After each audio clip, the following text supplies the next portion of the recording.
जय सूर्यदेव।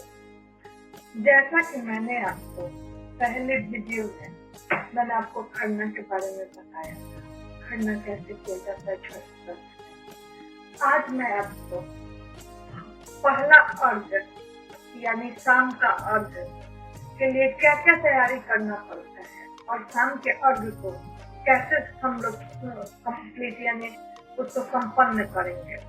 तो हम आपको अब जा रहे हैं शाम के अर्घ के बारे में यानी पहला अर्घ के बारे में बताने। आपको पहले अर्घ के लिए तैयारी क्या क्या करना है। आपको जितने भी फल हैं, आपको जो आया है, हल्दी है, अदरक है, मूली है, सेब है, उसके बाद में संतरा है, उसके बाद में मैंने जितने भी फल हैं, पानी फल है, ये सब आपको ले लेना है। गागल है, अनानास है, ये सब फल आपको ले लेना है। उसके बाद में ईख ले लेनी है और ये सब ले करके और ईख का छोटा छोटा टुकड़ा जो कि सूप में आ जाए। और इसमें आप शुरू कीजिएगा व्रत, छठ व्रत आप अगर पहली बार कर रहे हैं तो या तो 2 सूप से लोग शुरू करते हैं या फिर 5 सूप से शुरू करते हैं। अपना अपना लोगों का करने का तरीका होता है, जिसको जितने में खुशी उतना ही वो करते हैं। तो आप अगर शुरू कर रहे हैं 2 सूप से मन करे तो आप 2 सूप का अर्घ दे सकते हैं या फिर 5 सूप का अर्घ दे सकते हैं। और इसके लिए एक जो हम लोग एक दौड़ा खरीदना पड़ता है। दौड़ा मीन्स दौड़ा में ही कलसुप में जितने फल और ठेकुआ खजूर रखा जाता है वो उसके लिए एक दौड़ा लेना पड़ता है। और कलसुप में आपको खजूर और ठेकुआ ये दोनों आपको अर्घ से पहले ही ये सब बना लेना पड़ेगा। और बना करके 5 ऐसे रखा जाता है, 3 खजूर और 2 ठेकुआ ऐसे करके रखा जाता है। और ऐसे में सूप में हर सूप में और पूरी साथ में जरूर रखा जाता है, बिना पूरी का नहीं, 5 पूरी भी डाला जाता है। उसके बाद में एक कचौनी होता है, चावल का कचौनी बनता है, वो कचौनी भी डाला जाता है सूप में। और सब सूप में कचौनी लगाया भी जाता है। और कचौनी जो बनाया जाता है तो कचौनी के लिए साठी का चावल तो उसको पहले फुला दिया जाता है और फुला करके पानी में जब वो अच्छे से फूल जाए तो उसको पीस लिया जाता है। और पीस करके उसी कचौनी से तो सारे सूप में लगेगा, दौरा में लगता है। और ये सब लगाने के बाद में पीला सिंदूर से कलसुप को टीका जाता है। उसके बाद में दौरा में भी टीका जाता है। ये कचौनी ऐसे बनता है। और ईख वगैरह काट के और सारा फल वगैरह आप रख लीजिएगा सूप में रखने के बाद में चना फुलाया जाता है, चना भी रखा जाता है, गुड़ चना रखा जाता है जरूर। उसके बाद में लौंग, इलायची ये सब रखा जाता है कलसुप में। पान का पत्ता, सुपारी ये सब भी कलसुप में रखा जाता है। आप लोग ये सब छोटे छोटे चीजों को भूलिएगा नहीं, ये सब बहुत ही उपयोगी चीज है और ये सब रखना बहुत ही जरूरी है।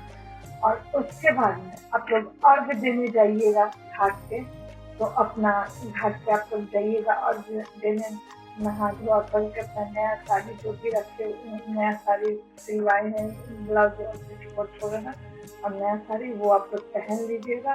और पहन के और जब देखिएगा कि सूर्यास्त होने के पहले ही चले जाइएगा घाट पे, क्योंकि थोड़ा घाट अगोरना पड़ता है। घाट अगोरिएगा तो उससे भगवान प्रसन्न होते हैं, भगवान बहुत प्रसन्न होते हैं और प्रति लोग से खुश होते हैं, प्रसन्न होते हैं। और जब आप उस घाट पे अर्घ दे दीजिएगा, जब सूर्यास्त का समय होगा तो आप अर्घ दीजिएगा।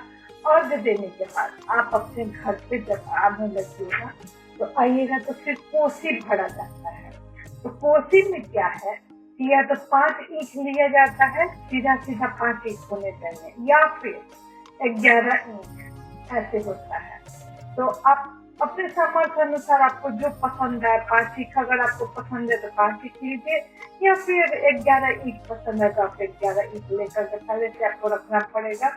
और उसके बाद उसमें क्या होता है कि कोसी भरा जाता है, तो कोसी के लिए छोटा छोटा प्लेट टाइप में होता है मिट्टी का बर्तन, तो उसी में कोसी भरा जाता है। तो कोई कोई 11 ठो भरते हैं, कोई 21 ठो भरते, ऐसे भरा जाता है उसको। और ऐसे ही कर करके कोसी को आपको जितना उचित लगे उतना आप उसको चारों तरफ से पहले सजा दीजिएगा। बीच में कुरेसर रखा जाता है, हाथी के ऊपर कुरेसर रखा जाता है, और उसमें भी दिया वगैरह जलना चाहिए। और जितने भी आप कोसी रखे हुए हैं, जो जिस कोसी में सारे में प्रसाद होने चाहिए, सब जितने प्रसाद है सब प्रसाद में तो उसमें डालना पड़ेगा। और डाल करके सब पे एक एक दिया जलाना पड़ेगा। दिया जला करके, और किसी किसी के यहाँ कोसी 2 भराता है, यानी कि जोड़ा कोसी भराता है। किसी किसी के यहाँ जोड़ा कोसी भरा, किसी के यहाँ सिंगल भी भराता है, लेकिन किसी किसी के यहाँ जोड़ा भी भराता है। तो जोड़ा जो कोसी, जिनके यहाँ जोड़ा कोसी भराता होगा, वो हमेशा ध्यान रखेंगे कि इसका गठबंधन करना पड़ता है। जैसे आप देखते होंगे कि हस्बैंड वाइफ का गठबंधन किया जाता है शादी के समय में, वैसे ही सेम दोनों कोसी का, या तो आप धोती से गठबंधन कर लीजिए, दोनों को एक एक में लेकर के बांधना पड़ता है। और या तो आप साड़ी ले लीजिए, कोरा साड़ी होना चाहिए या कोरा धोती होना चाहिए, और ये दोनों कोसी को लेकर आप बंधन बांध दीजिएगा।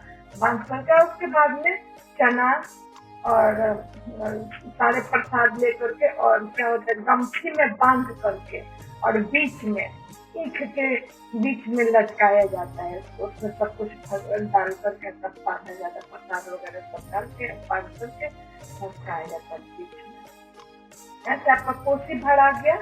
कोसी भराने के बाद वहाँ पे कोसी के पास बैठना पड़ता है, और बैठ करके आपको थोड़ा अगोरना पड़ता है कि जब तक दिया जलता रहे। दिया में आप शुद्ध घी डालते रहिए थोड़ा सा, कि दिया जलता है। दिया जलेगा, जब थोड़ी देर जल जाएगा तो जब खुद बुझने लगे दिया, तब आप धीरे धीरे सारे कोसी को उठा करके फिर आप उसको ले जाके जहाँ आप व्रत कर रहे हो, जिस रूम में, उस रूम में आप उठा के रख दीजिएगा और रख दीजिएगा। फिर अब मैं आगे आपको फिर दूसरे दिन कैसे किया जाता है मैं बताऊंगी, और तब तक के लिए धन्यवाद।